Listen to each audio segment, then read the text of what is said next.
number, Representative Chuck Williams will open us with a prayer. Thank you. If y'all will, let's pause for a moment of prayer. Kind of gracious God in heaven, as we gather, Lord, we give you thanks for the blessings of the day, Lord. We just ask that you be with us today, that you lead, guide, and direct us, and that everything we say and do today, Lord, would be pleasing to you and in furtherance of your kingdoms. In Jesus' name we pray. Amen. Amen. Thank you. I believe everybody's had a chance to sign up, so I'll see if Kevin can get me the sign-up sheets, and we can start there. I do not see our senator here yet. Okay. So we'll start with our House resolutions. Representative Drenner, you want to be up? You can present from your seat. And your bill number is 620. House Resolution 620. And we have 2 people signed up to speak, so you do your presentation, then we'll let our audience speak, and then we'll go back to a vote on your bill.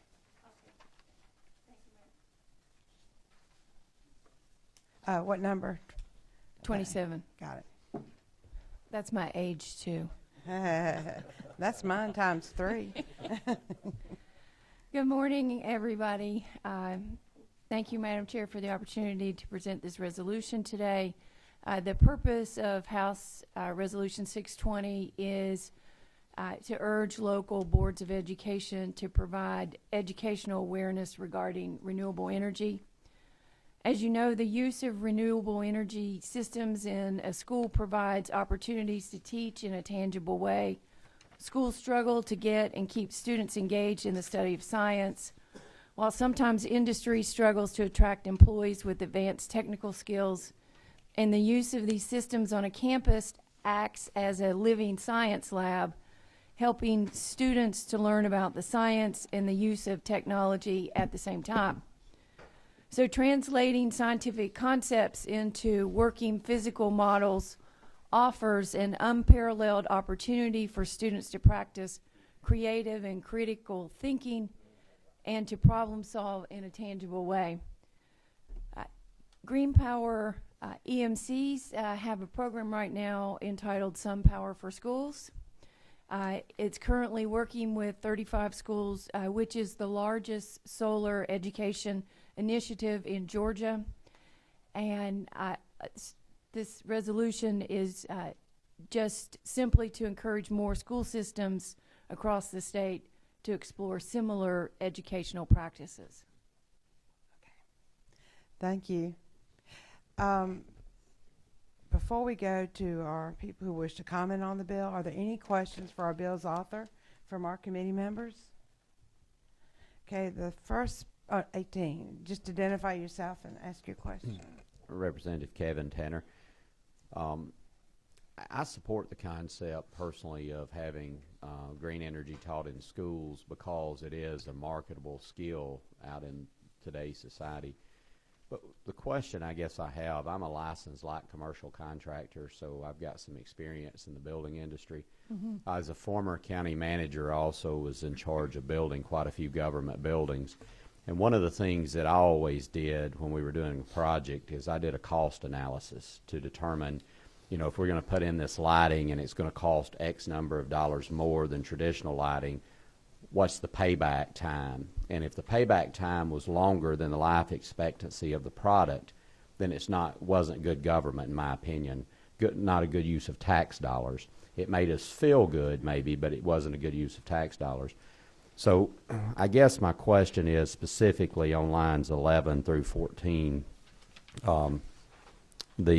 talking about lighting systems controls.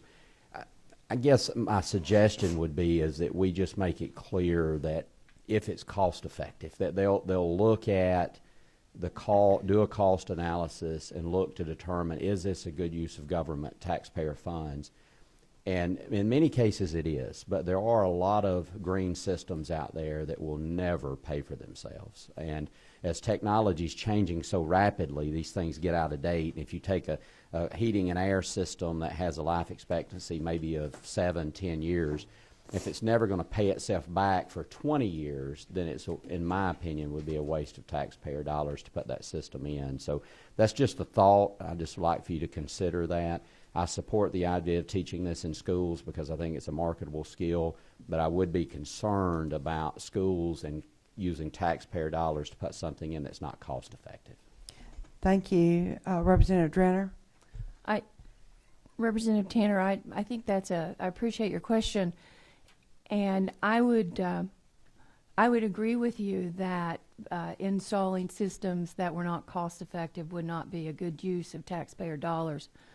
I would also assume that the school system would perform a cost benefit analysis before any projects would be underway. All this simply does is just to encourage the educational process of utilizing systems. It doesn't really speak to the fact that we're installing systems. Thank you. And number 18.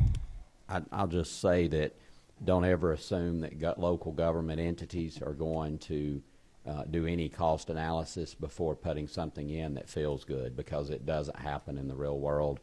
And that's the only concern I have, is I just want to make sure that we're clear in the resolution that it would be cost effective for them to do that, and there would be a cost analysis done. And if it was cost effective, then we would encourage its use. Thank you. Thank you. We have some comments now from our audience. So John DeAndres, we have you up here to speak. Thank you. Good morning, Madam Chair and committee members. I'm John DeAndre, the Director of Legislative Affairs for Georgia Power Company, and I just want to stand to speak in support of Representative Drenner's bill. We worked with Representative Drenner at the end of last session to what we think is perfect the bill, and Georgia Power is very, very interested in educating both on energy efficiency and renewable energy, and we think the schools are a great place to do that. I think in many cases it's a public-private partnership to support the education effort, not so much to install systems that the school would actually use for their own use, but really for the education of our youth. Don't know if you're aware, but 2 years ago we went into a program where we hired 11 former teachers. We call it our Learning Power program, and that program is designed for 3rd, 5th, and 8th graders to focus on the STEM initiatives, which I think the resolution that Representative Drenner has put forward supports those education efforts that we already have out there. And I think that the more knowledgeable our students can be coming out of elementary and high school, then the better decisions they're going to make as adults as far as what our energy future looks like. So we appreciate Representative Drenner putting this resolution forward, and we stand in support of it. Be glad to answer any questions. Thank you. Any questions? Thank you. Thank you. We'll go to Heather Tilley. Thank you, Madam Chair and members of the committee. Good morning. My name is Heather Tilley, and I am the Vice President of Government Relations for Georgia EMC. Georgia EMC is the trade association that represents 41 electric cooperatives across the state, and we provide electricity to about 4.5 million Georgians. I'm also here today representing Green Power EMC that Representative Drenner already spoke of. This is our renewable energy cooperative that offers alternative green energy to energy consumers at EMCs throughout the state. We support Representative Drenner's resolution urging more education on renewables in Georgia's schools. And in fact, as Representative Drenner just mentioned, Green Power EMC started a program in 2005 called Sun Power for Schools, which is now the largest solar education initiative in Georgia. Under this program, EMCs donate and install solar arrays at middle and high schools in their service territories. We also provide the computer software to create a solar laboratory for the teachers and the students. Green Power EMC actually developed curriculum to offer to the schools that tracks the amount of solar energy that is produced by those solar panels, and then tracks also the reduction in the school's energy bill as a result of that energy from that solar panel. There are currently 35 schools that have been selected to participate in this curriculum-based Sun Power for Schools program. I brought some brochures on the program. If anyone's interested, I'd be happy to give them out. there may be some of the schools in your districts that are actually already participating. We hope to expand this program to about 100 schools by the end of 2015. Again, the EMCs completely fund this program for the schools. The school has no investment financially other than to use the curriculum and use the information. We commend Representative Drenner on this resolution, and we share her enthusiasm for educating Georgia students about renewable energy options in Georgia. Thank you, Madam Chair. Thank you. Any questions from the committee? To the question that our committee members posed, I was reviewing the bill again, and so look at lines 15, 16, 17. When you have the wording that with minimal increase in building cost, that might be one area that addresses your concern, Representative Tanner. But at the proper time, the chair will entertain a motion. What number? 28? Move to pass. Is there a second? Any further discussion? All those in favor signify by saying aye. Aye. Those opposed? Representative Drenner, you have your resolution. You know the process from here. Thank you. And two, our people who are presenting on the bill, each bill has, let's just say, one bill in particular has several comments. So at that point in time, if, and we'll take this bill up next, it's House Resolution 613, and that's Representative Chuck Martin's bill. We have 5 presenters, 2 minutes to each person speaking before the committee. That's we have an 8 o'clock meeting that a lot of our members are trying to get to. So present your bill first, and then we'll go from there. This is House Resolution 613. Yes, Madam Chairman, and I'll be brief with the presentation if the chair will indulge me to do that, and perhaps give me the opportunity after the speakers to make a more full presentation, answer perhaps any question that comes up just in the interest of time. That's fine. Again, I have House Resolution 613, LC 1070408. Ladies and gentlemen, Madam Chair, and ladies and gentlemen of the committee, my intent with this resolution, along with my co-authors, is to ask the Environmental Protection Agency, our friends at the EPA, to withdraw the Clean Power Plan. And you can read the resolutions, the whereas clauses, the findings, if you will, as to why we think that would be a good idea. I mean, basically, the way the Clean Power Plan exists today, it has its 4 building blocks that it's based on, but some of those aren't even the building blocks aren't even allowed by law.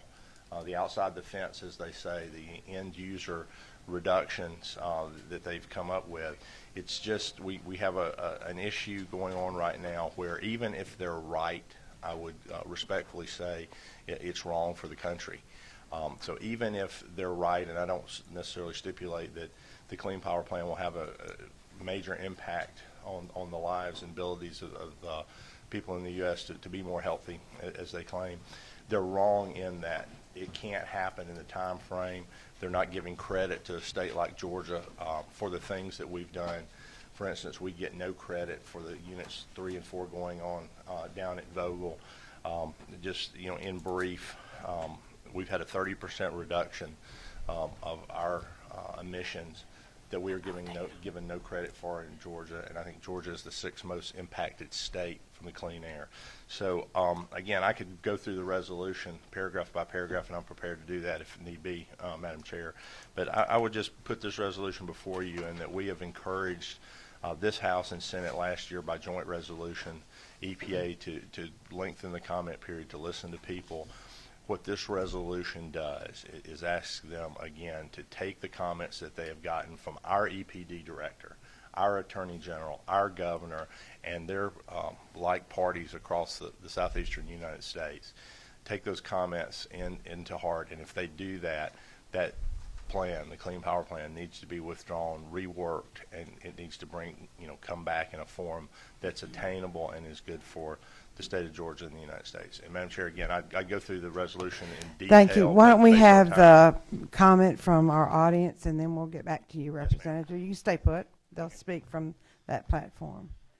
So our first one is Astor Bailey, Greenlaw Sierra Club. Is that correct? Yeah, it's Ashton Bailey. Ashton. Yeah, and Okay.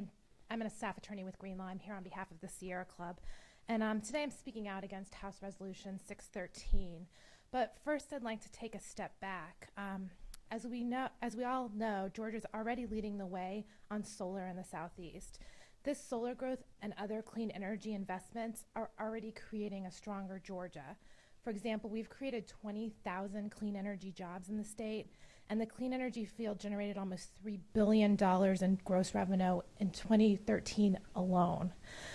Because this area is poised to grow within Georgia, we should be expanding our investments in clean energy in order to create more jobs and bring in and keep more money in the state.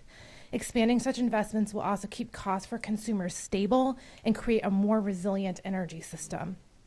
So when you think about our energy choices from this perspective, the Clean Power Plan is simply another reason why we should be expanding our investments in clean energy. In fact, we're already a lot of the way towards achieving the reductions that have been proposed under the Clean Power Plan by incorporating decisions that we've already made. I think Georgia decision makers deserve a round of applause for committing to close a number of coal plants, for making Georgia a solar leader, for starting to embrace wind energy as a resource, and for taking the beginning steps toward using our energy resources more wisely and reducing energy waste. We just need to build on these investments in order to get across the finish line. So I could spend the rest of my time talking about why we need the Clean Power Plan, and we do need the Clean Power Plan to avoid the devastating effects of carbon pollution, which some have estimated could cost Georgia over 750,000 jobs and over $100 billion between 2010 and 2050 alone. But the real point is that we need to increase our investments in this area regardless of the Clean Power Plan. There is no guarantee that the business as usual case will provide reliable and affordable electric service in Georgia going forward. Actually, if we keep the business as usual case, as the resolution suggests, we expose Georgia to considerable economic and reliability risks. I'll highlight a couple examples. For example, Georgia Power... You've exceeded your 2 minutes, but go ahead and wrap up. Okay. I just wanted to make the point that Georgia Power is already expecting its energy costs to almost double by 2024, and that our current system relies very heavily on water. So in times of drought, we're going to be putting considerable strain on agricultural users because over 90% of our electricity system currently requires water to operate. So in conclusion, I just think we need to be expanding clean energy anyway. So you shouldn't be opposed to the Clean Power Plan. Thank you. Thank you. Our next presenter is Randy Eminger. Is that correct? And you're with the American Coalition for Clean Coal. Thank you, Madam Chairman, Committee. I am Randy Eminger. We're the American Coalition for Clean Coal Electricity. We're made up of coal companies, mining companies, electric utilities, railroads, and mining equipment manufacturers. Real quickly, would like to say that the proposed rule that EPA is putting out is not about the environment. Make no mistake, it's about the energy mix in the state of Georgia and every state. The proposed greenhouse gas emissions, we have asked EPA to look at the benefits to climate that this proposal would be and have not got an answer from EPA as far as the actual benefit to climate overall. 33% of the electricity in the state of Georgia is generated from coal. Over 3,000 megawatts, 15 units are announced to be retired in the state of Georgia, coal-fueled units. The state has a below national average cost of electricity, which is good. But for the low and middle income, we need to keep it that way in the state of Georgia. And to go to one or two fuel mixes and not have a broad-based fuel mix in the state, I think would be a mistake for the state. EPA has proposed rule has looked at increasing the cost of electricity in the state of Georgia from 15 to 20% annually starting in 2017. That's from a study done by the National Economic Research Analysis out of Cambridge, Massachusetts. EPA's own figures state that the rule will increase the cost of electricity by $7 billion annually. Our figures, or NERA's figures, is $60 billion annually. Madam You're Chairman, about at the end of your thank time. you very much. Just would ask that we support the resolution. Thank you. Craig Camuso with CSX. Yes, ma'am. Good morning, Madam Chair, members of the committee. My name is Craig Camuso. I'm the Regional Vice President for State Government Affairs with CSX. I'm here speaking not only on behalf of my company, but on behalf of the Georgia Railroad Association, which includes 2 Class 1 railroads, CSX and Norfolk Southern, as well as 22 short-line railroads in the state.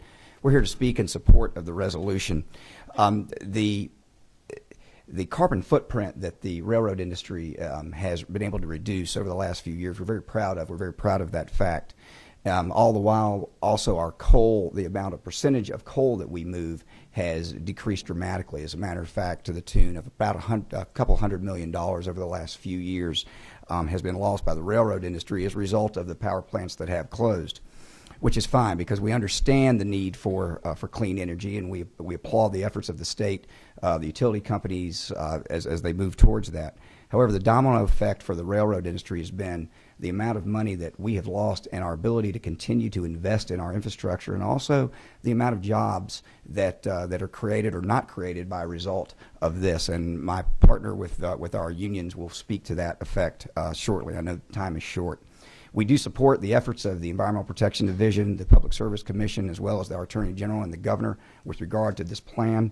We also applaud Representative Martin for his efforts here, and we would appreciate your favorable consideration of the resolution. Thank you. And our next presenter is Matt Campbell. Madam Chair, members of the committee, my name is Matt Campbell. I'm a Georgia Legislative Director for Smart Transportation Division. Like Craig said, we are a labor union of railroad workers across the country. I'm a conductor in Savannah, Georgia. And Did you like enjoy I said, St. Patrick's Day? I didn't, unfortunately.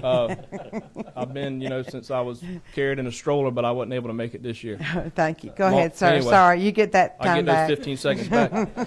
I'm real passionate about this issue. I could talk for an hour, but I'm going to speak quick because I got a lot of information to cover. Please forgive me if I stumble my words.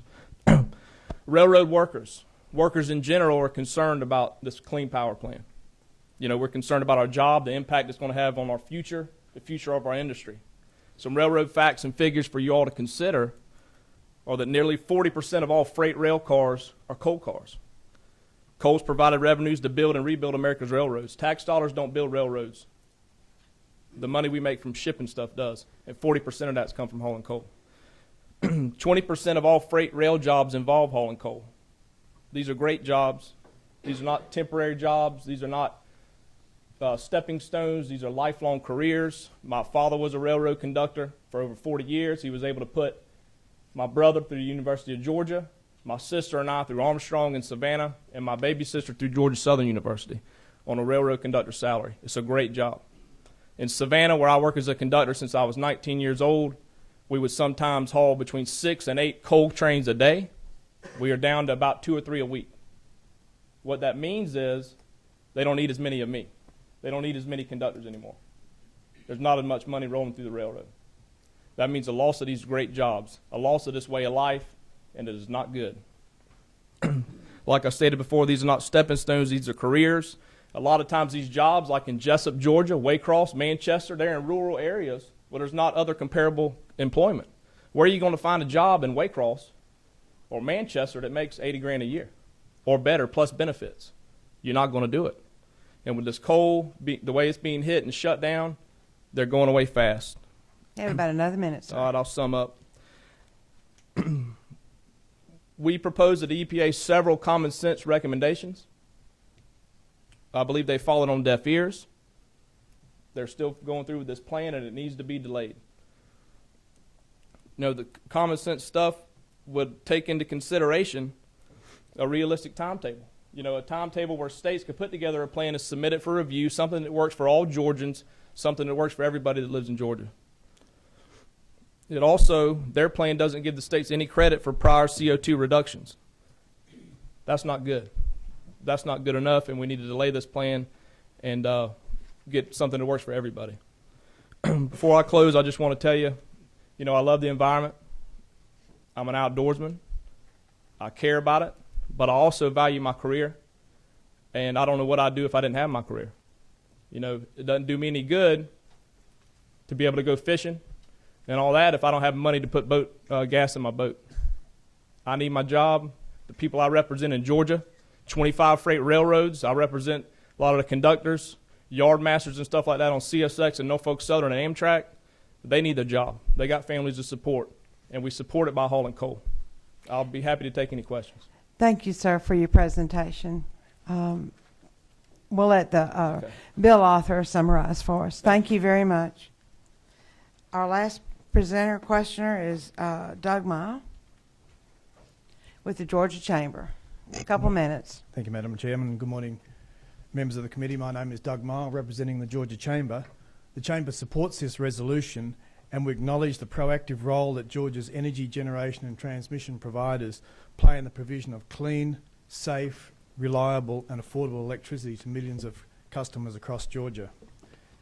In its submission to EPA on this issue, the Chamber argued that energy is a critical business input for Georgia's businesses and industries, a major input cost that can ultimately determine both viability and profitability, and a competitive advantage for many Georgia industries, in large part because of the abundant and diverse supplies of affordable energy resources that are collectively keeping energy costs reasonable and supply reliable. The Chamber seeks to preserve these advantages for Georgia businesses and its communities, and therefore did not support EPA's decision to regulate greenhouse gases as proposed in the Clean Power Plan. And we certainly did not support the regulatory overreach that EPA has embarked upon with this proposed plan. As outlined in its submission, the Chamber has deep concerns with the uncertainty being generated by the Clean Power Plan and the expansive scope and reach of the plan into areas that the Chamber believes extend well beyond EPA's rulemaking authorities. The Chamber provided 4 recommendations to EPA, encouraging it to immediately withdraw the Clean Power Plan, establish a nationwide discussion with stakeholders to revise the proposed plan so that it recognises achievements made by the states, the role of the states, and the limits of EPA's rulemaking authorities. About a minute, sir. And convene a small business advisory review panel and prepare a regulatory flexibility analysis before proceeding with the new proposal under Section 111D, and work with economic and reliability experts, states and industry stakeholders to undertake a detailed, comprehensive analysis of potential costs and reliability impacts of the Clean Power Plan before it is finalised. Madam Chairman, I wish to reiterate the Chamber supports this resolution. Thank you. And you do have one question, number 25.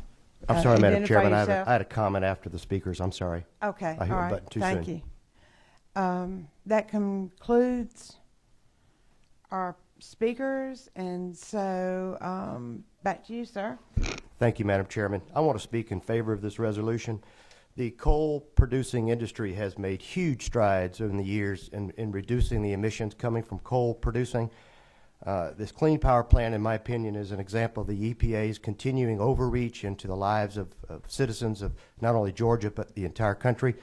So I believe we should support this resolution. I'm going to speak in favor of its passage. Thank you. And the way to handle that, because this, when we get to our voting on the bills, is it not true is how you conclude your statement. And then we had number 12, and then we'll get to our bills author. I was just curious. State your name, please. I'm Debbie Buckner, and I represent House District 137. And with the coal, I don't know who to direct this to. Maybe Representative Martin, you could answer this. But with the coal requirements that are already underway, and with all the addition of all the solar farms all across the state, in particular in my area, and then the addition with Vogel 3 and 4, how close are we in Georgia to our 2030 target? Thank you. Yeah. You can, yes. I don't have the specific numbers there. I know that where we are today, we're required to have another 44% reduction. The Clean Power Plant calls for that above the levels that we have today. Perhaps someone from the industry can tell you exactly where we're at, where we're planned. But you raised a good point, Representative. And the first speaker raised a good point, and I know I'm getting a little far afield, Madam Chair. Georgia is doing things without the Clean Power Plan. We don't need the EPA to do things. We don't need them to go outside, the rules that they have with 111D. We need them to tell us, where we are going to be, not exactly how to get there. I use the analogy of if your doctor tells you need to lose weight, he tells you you need to lose 50 pounds. He doesn't tell you exactly what you need to eat for breakfast every morning. And we've got an EPA that's telling the state of Georgia exactly what they're having to do. They're telling the other states, and I think that's what's problematic. And when we get there, I'd like to just address briefly the 5 operations in the thing in the resolution. I think that'll cover what we're looking to do. Thank you. It would be now time to conclude your presentation of the bill. Take a couple of minutes. Yeah, if you, all right. Less than that, Madam Chair, unless there's a question. And thank the committee. Thank all those that came, both in favor and opposition to the bill. On lines 56 through 74 of the resolution is really the operations, what we're asking them to do. And it first, says that we asked them to withdraw the plan. It's not ready yet. It's not ready for prime time. 59 through 60 says we support our EPD and PSC and Attorney General on the comments they made. They made those comments while we were out of session, and I think it's absolutely appropriate for us to support them on those comments. 61 through 63 is pretty simple. We ask them to give us credit for the work Representative Buckner says we've already done and we're already doing. We ask them to give us credit for that. They are not doing that today. I think that's an absolutely fair thing to ask. 64 through 66, ask for some flexibility. If my doctor tells me to lose some weight, he tells me what I need to do, but let me decide how to get there. We deserve that as a state. I think our state's rights, give us that constitutionally. 67 through 69 says, by the way, what you're asking to do across our state and the other 49 is physically impossible in the time frame you've drawn up. It's not uncommon that people make promises that other people have to keep. And right now the EPA is writing checks up there in Washington that people across the country just can't cash. The last thing is 70 through 74. Ask Congress and the President of the United States to get involved and stop this, administrative fiat override them to put a plan in place that will be good for the citizens of the United States and the citizens of Georgia. Madam Chair, if this plan goes forward, there is no doubt that it will cost Georgia billions of dollars. It will cost Georgians billions of dollars in their power bills. And it will hurt those that can least afford it the most. Thank you. And you have one question, number 18. Identify yourself, please. Representative Kevin Tanner, isn't it true that it's imperative that the state has a broad energy approach with multiple sources of energy to keep costs for the consumer, which includes the low-income population, low?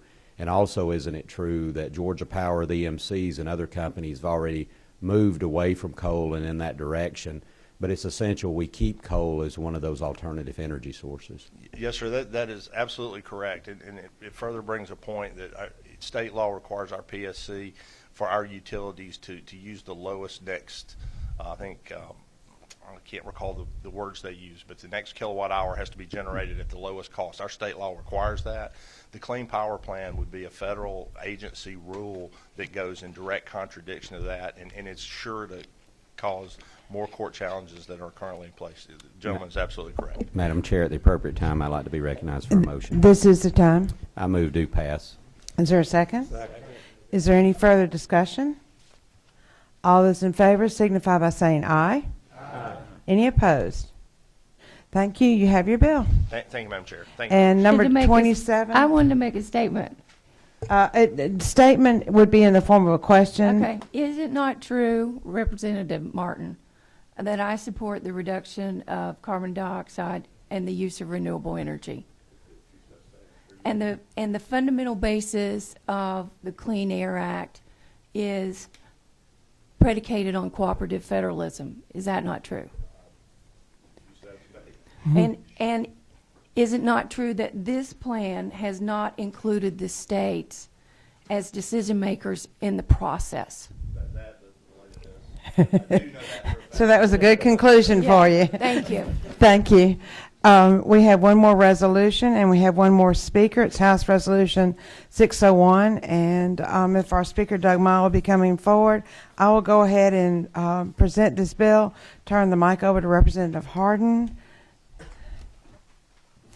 Thank you, Madam Chair. And if you will, make your presentation. Thank you. House Resolution 601 asks that we establish a study committee to look into salt water intrusion in the coastal aquifers.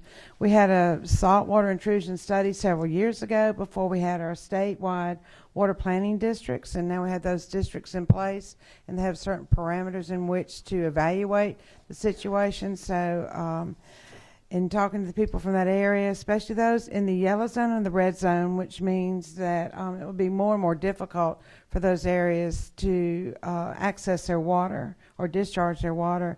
I'm asking this committee to approve that we establish a study committee to go in and study that issue. Thank you for the presentation. Are there questions from committee members? We do have one, number 12. Madam Chair, would this study committee in any way impact the bill that's already going through the House and the Senate on the aquifer storage and recovery? The answer to that's the will of the body.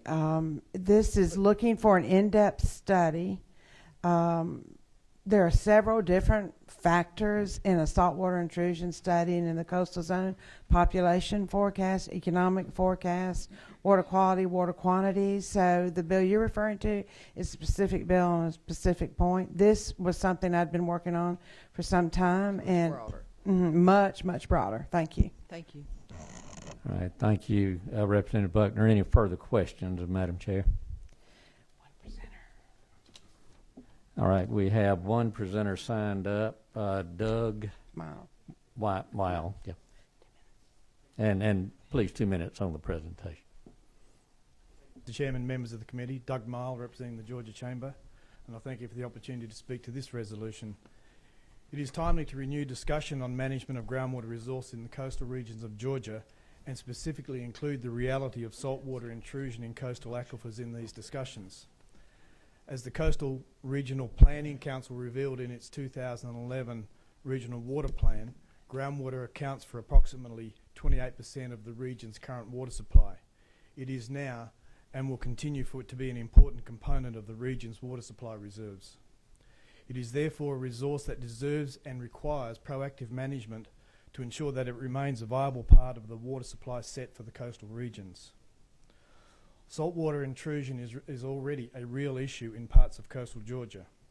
With forecast population and business growth, there will be increasing demands for access to quality, reliable groundwater supplies from all sectors of the coastal economy that, if not well managed, may aggravate existing issues. So the study that is the focus of this resolution will provide an opportunity for stakeholders to discuss the challenges associated with the management of the region's groundwater resources and provide guidance on priority solutions and outcomes. A good starting point for this study would be to review the discussions and recommendations outlined in the Coastal Regional Water Council's 2011 plan that relate to saltwater intrusion, and work that EPD has and continues to do on this issue with stakeholders within Georgia and interstate agencies, particularly in South Carolina. The Chamber supports this resolution and looks forward to being actively involved in the committee's deliberations. Thank you.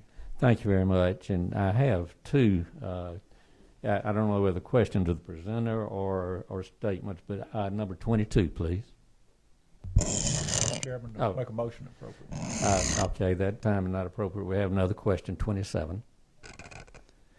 Thank you, Mr. Chairman. This is a question to the author. Madam Chair, I know that study committees are not defined up front. I'm just curious, is this going to consider any sea level rise concerns as a part of the intrusion question? I think it would be to the will of the members of the study committee as they start looking into it, because they need to evaluate population forecast, economic forecast, and water quality and water quantity. So that's the directive of the statewide water plan. Thank you. Okay, thank you. Any further questions of the committee? If not, Representative Williams, it is that appropriate time. Thank you. Thank you, Mr. Chairman. Move do pass. Have a do pass. Is there a second? Second. Any further discussion? If not, those in favor of the motion, aye. Aye. Opposed? The ayes have it. It's unanimous. The resolution passes. Thank you, members of the committee. We now move to a report from our Environmental Quality Subcommittee. And Representative Hardin, do you have your report? Madam Chair, the Environmental Quality Subcommittee met yesterday, March 18th, and passed, heard testimony on Senate Bill 19. The bill passed unanimously by unanimous vote of the committee. Thank you. Senator, have your bill. For our committee, it's Senate Bill 119. Thank you, Madam Chair, committee members.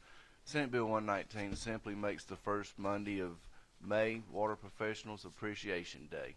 And that is it in a nutshell. Are there any questions? Chair will entertain a motion. Any further discussion? Oh, excuse me, is there a second? Any further discussion? All in favor signify by saying aye. Aye. Any opposed? Senator, you have your bill. There's that rules process you need to go through, but thank you. And Madam Chair, you are going to carry it on the floor, correct? Yes. Thank you. Well, that was a timely request. Thank you. Please look for postings. We'll know what bills have been assigned to our committee, and we'll be planning our meetings accordingly. And thank you, and we're adjourned.